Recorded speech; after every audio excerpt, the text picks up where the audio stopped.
theater is when you developed the tuning first, where you played Yeah, it that was the first. first time I exposed it. Yes, and it's I had a lot of tunes that were inspired by that Gambale tuning that really came out right away because um, it was fresh. Especially when it was fresh, it was just inspiring, And I still find it very inspiring. Look, I have, when you're writing and I've written a lot of music, I've done a lot of albums, and it's really important to I try not to repeat myself for a start, and that's really hard to do when you've written 350 songs. But, you know, um, I always look for chord progressions I've never done before and chord progressions I've never heard before either.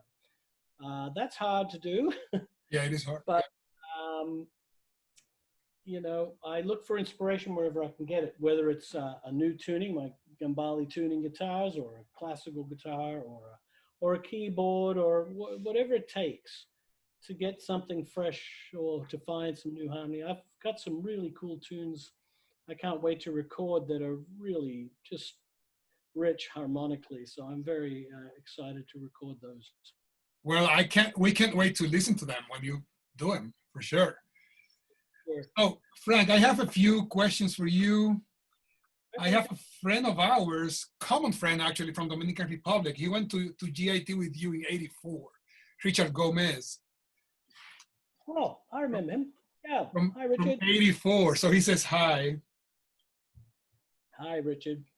And then, let me see. I sent you a few questions on the chat here. Can you go to the chat? Well, I'll tell you. I'll tell you.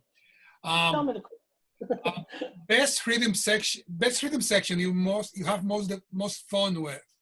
Dave Weckl and Patitucci, or Lenny White and Stanley Clarke? Oh, God. That's like comparing apples and oranges, Two very different eras, two very different rhythm sections, both equally genius. Look, I've been blessed to play with some amazing musicians, and especially great drummers and rhythm sections. And Weckl is like Weckl and Patitucci. It's like a magic carpet ride. It really is. It just doesn't get any better. It's all sideways from there, as far as I'm concerned. When you're at that level of, they're masters, and that's all there is to it. Yep. And yeah, I love playing with Dave. I love playing with John. They're both superhuman beings too. It's not just, remember, it's not just the playing, it's the hang too. But, yep. John makes me laugh harder than most people. Very funny human being. I have from Javier, who is a friend of mine from Dominican Republic. You met there. He says, Frank, your Natural Heart concert in Santo Domingo was a historic event for us musicians here. Yeah, that was a beautiful concert. I remember it very clearly. Yeah. In my case, we chatted for a few minutes, and I thanked you for all of your books and educational materials. Those helped a whole generation of musicians here. Yeah, well, that's great. That's why I have an online music school, because I know that going to music school these days is incredibly expensive. Yeah. I mean, when I went to GIT, it was $3,000. Now it's like 32,000. That's out of the reach of most people, and I think the universities in general. No disrespect, I know you're at the University of Northern Colorado.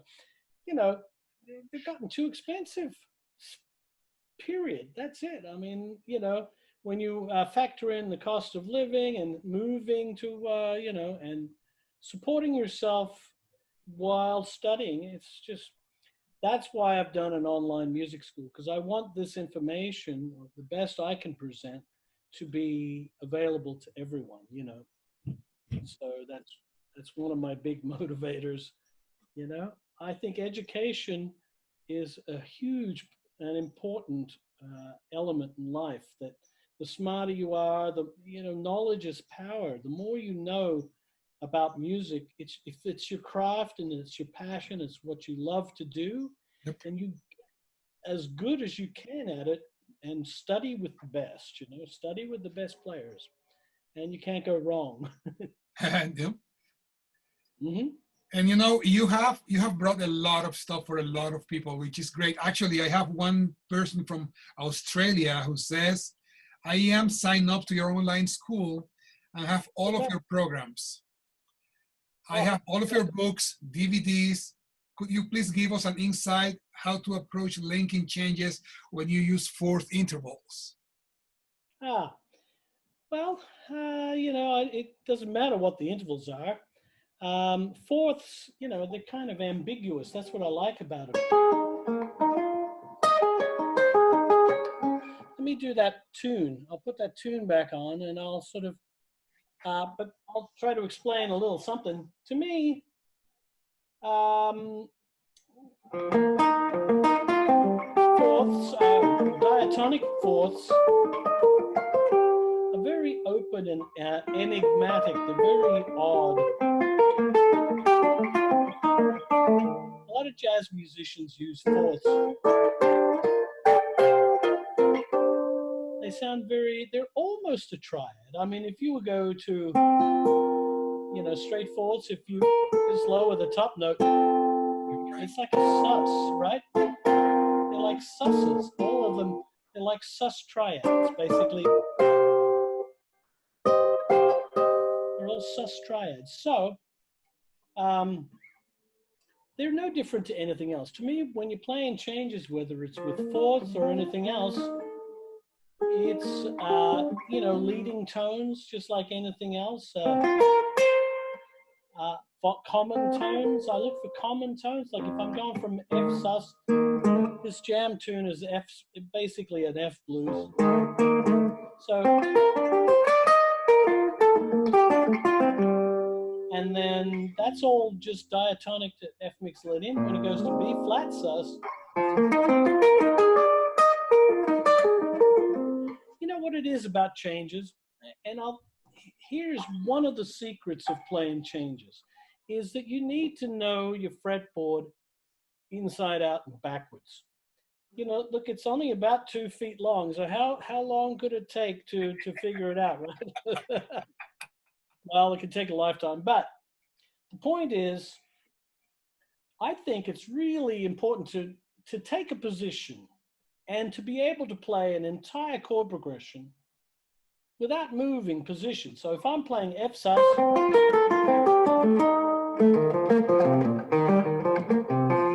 I'm going to take this central position. Now I'm going to go to B flat. And then back to the F.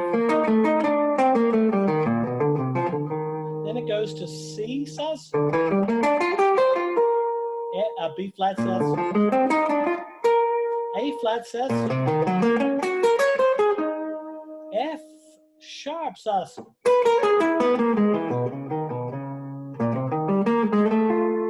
Now I didn't move my hand position at all, but in my head a lot of fireworks are going off to make sure that I'm playing the correct scale at the correct time. And that's a huge part of playing changes, right? So really, position playing, but playing through changes in position is a really big step towards knowing your fretboard in a way that, you know, will build confidence. And you do that in chunks everywhere, like first chunk, second chunk, third. There's about 4 or 5 chunks, if you think about it positionally for your hands, especially on electric guitar. You got a bit more register. But I mean, you know, it repeats at the 12th fret, so it's all the same business again, right? So you really only have about 3 chunks, if you think about it. So there's 3 general areas that you need to know inside out and backwards and be able to play the correct scale. If I was just to play the scale, so I'll take this middle section again. So I'm going to play F mixolydian, then B flat mixolydian,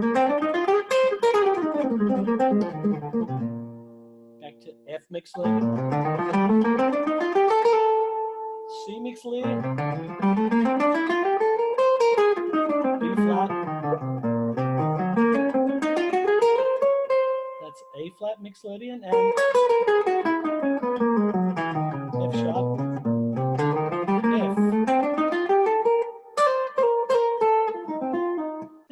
try some tricky stuff where you go along a string. This helps you get out of position playing. So once you really develop your position playing, then you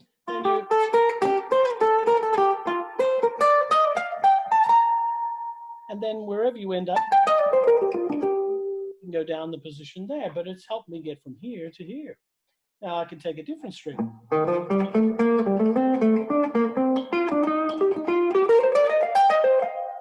So learn your strings horizontally as well as vertically. So they're the basic directions. You can do some diagonal stuff too. You know, it's amazing. You can get right across the fretboard if you play a scale, 2 notes per string. Check this out. This is F Mixolydian.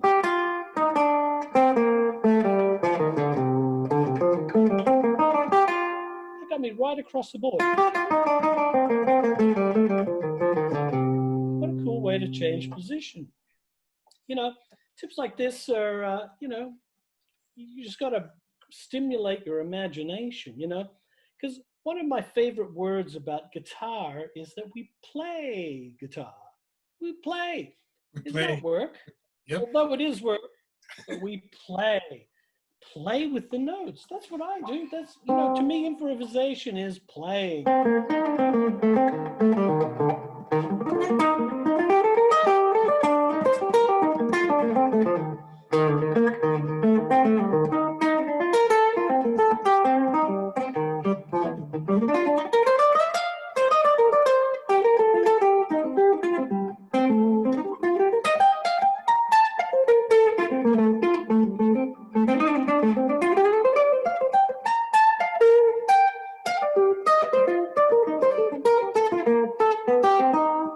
You know, I'm playing. I'm having a ball. You know, and that's what it should be. Music and playing guitar should be fun. It should be exhilarating. It should be joyful. And if you take that approach, I think it really helps. You know, you take the drudgery out of it, make it fun, whatever level you're on, but you play, you have joy with the notes. You find out which ones are the ones that work for a particular scale. Learn one scale to death on the guitar. And you know, I don't care what scale it is. Huh? No, keep going. Sorry. Learn it in every position, like take E Dorian, right? And thrash it out all over every position, go everywhere possible. And then take A Dorian and thrash it out all over the fretboard. So you've got 2 keys that are far enough apart, or if you want to be as far as possible apart, take B flat Dorian, E Dorian and B flat Dorian. Play the shit out of those 2 keys, pardon my French. And then that really opens your brain to see where the scale shapes overlap. And that's a big part of learning to do that position playing, which was the first thing that I mentioned. You know, there are several of your materials that can help with that too. In your online school, there's the target tone one. That's a great one for changes. Yeah. Well, that was a concept I learned a long time ago, and it's really deeply useful. It helps you, well, the whole concept is the target tone, a note that you're going to reach as the first note you get to at the chord change. Mm-hmm. And it has to be one of the notes of the scale, of course, but you have a place to reach. You have a direction. It gives you playing direction. Yep. When I go from one chord to the next, I don't always know which note exactly it's going to be, but there's my favorites. I have favorite tones that I tend to get to on certain chords. If it's a minor, if it's E minor, I might land on the 4th because I like the. It's a beautiful tone. It sounds good whether I'm singing it or whether I'm playing it or whether someone else is playing it. Doesn't matter. It always sounds lovely to my ear. So that's a note. And as you go through target tones, you listen, you learn which are the best notes on each chord type. And that's critical to know. Mm-hmm. So then you end up targeting those ones. And that's, so you'll not only have direction in your soloing, but you'll be making the chord changes to a delicious note every Yeah. time the chord. So yeah, cool. There's another book from you that covers changing scales, let's say, in position, which is Improvisation Made Easier. It's an old one.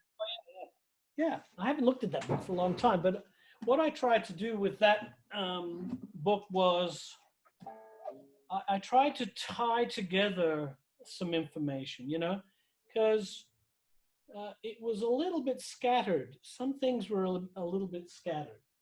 Like a lot of people, it's, you know, putting the chord with the scale, or which chords are derived from the scales, and then putting the two together. So I remember having a lot of chord shapes.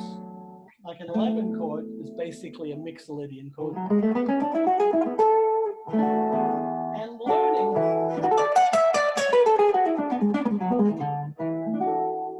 just putting the chord and the scale together was really important to me, because I would take a mode and then I would show a whole ton of chords that were based on that mode. Mm-hmm. So that when it saw that chord, you recognize that it was that mode. And then, you know, there was a bunch of licks per mode, so that you could see it in action, playing licks that were related to that mode over that chord. You know, tying it all together. This is, you know, you don't want to separate the chord from the scale. Sometimes when we go into linear playing, it doesn't feel like a chord anymore. Mm-hmm. You know, you have to try to remember the chord voicings. Like I use chord voicings all the time for licks, you know. I mean, that's a D major 7, and I'll play it. I'll use voicings. There's again, another D major 7 over E.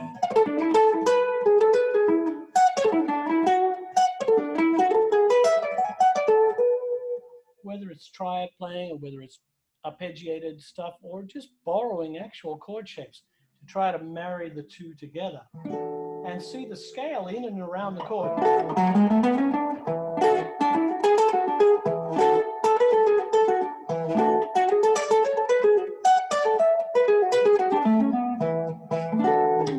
So put the two together. It's a very important thing to do.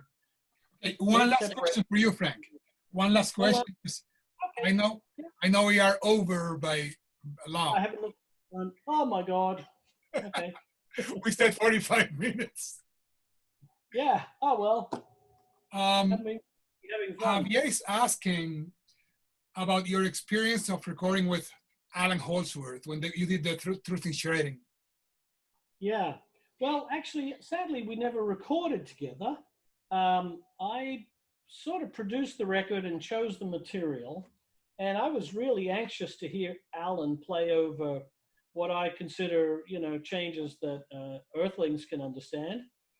And so I chose some fusion classics, some Brecker Brothers tunes that I've loved for years. And, you know, some Wayne Shorter. I think there was a Chick Corea tune on there too. And just took kind of standard fusion tunes. And I put the band together and the recording and everything else. And then we left space for Allan to record. He was on tour and we couldn't line up our schedules at that time. But we had a lot of fun mixing the album together. So even though I didn't get to record with him, I played all my parts live, and then he did his parts in the studio later, in his own studio, because that was more comfortable for Allan. Allan had a lot of quirks, and I wanted him to be as comfortable as possible, you know.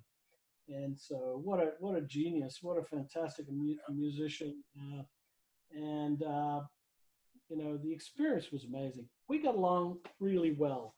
I mean, I guess it's because I'm Australian and I kind of understand the English humor. And he was very funny, very dry sense of humor, and he would make me laugh, and I would make him laugh too, and so that was good, you know. He was a And monster. I mean, it's a sad that he you know he passed that soon. Let's say because he already had a lot to give. yeah, well, he gave us a lot too. I was at his memorial service, so it was a very sad day, and so yeah, you know, we don't live forever. We just try and make a difference while we're here. Yep, and then try to leave a legacy. Yeah, Pretty you much. know, I like what I do, so I'm always motivated to create something or other, whether it's an online course or a song or live performance. I'll be doing this to the day I drop. There's no question of that. Well, and we are glad that you do, man, because a lot of people like you. A lot of people love what you do. Well, I thank you all, and it's been a lot of fun being here. Thanks for inviting me, Socrates. Well, man, it's And been a pleasure to have you, an honor to have you, because for me, like I said, that you've been a big inspiration, a big influence, and having you in my list of friends is amazing. thank you, and it's a pleasure to know you too. And I know you do great work up there in Northern Colorado. And that's great. Thanks for having me. Hope you all enjoyed it, folks. It was a great pleasure being here.